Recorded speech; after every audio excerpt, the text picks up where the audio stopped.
এখন রাত 10:30 বাজে। আমরা বাইক নিয়ে ঈদের একটা ফিল নিতে আসছি আর কি।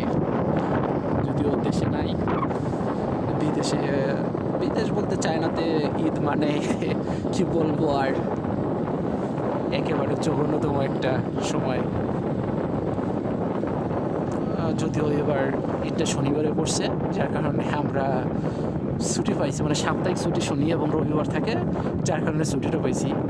অতীতে যে ঈদগুলো করছি, ঈদের নামাজ পড়ে এসে ক্লাসে গেছি, মানে ঈদ আর ঈদ মনে হয় না, তারপরে মজা লাগে দেশের বাইরে।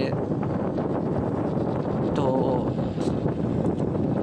আগামী পরশুদিন ঈদ, তো এখন একটু ঘুরতেছি, ভালো লাগতেছে। এটা চাইনিজ রাস্তা, অনেক বড় রাস্তা, কিন্তু গাড়ি নাই, খুব কম পরিমাণ।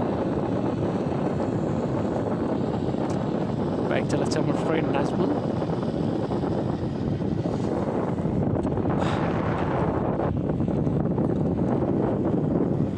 প্রচুর ঠান্ডা।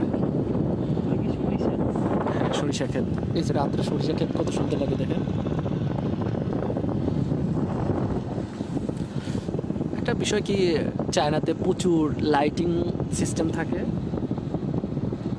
বড় বড় বিল্ডিংয়ের লাইটিং করা থাকে। এই যে এদিকে দেখা যাচ্ছে অনেক দূরে, ওইটা প্রায় 3-4 কিলোমিটার দূরে। আবার এইদিকে একটা পার্ক ছিল, সেই পার্কেও লাইটিং করা আছে। ওইদিকে বাড়ি ঘর সব মিউজিক লাইট করা থাকে আর কি। ওদের যদিও বিদ্যুতের অভাব নাই, প্রচুর বিদ্যুৎ, যার কারণে ওরা লাইটিংটা অনেক বেশি করে।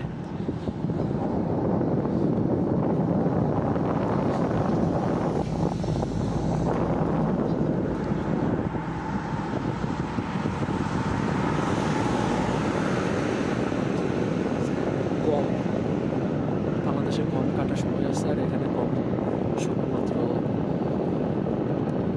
4-5 আঙ্গুল আছে আর কি।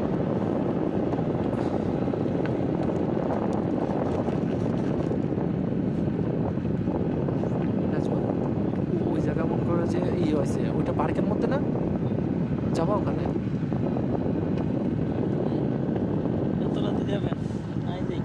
আচ্ছা, ওকে, মনে হচ্ছে ওইখানে যে করতেছে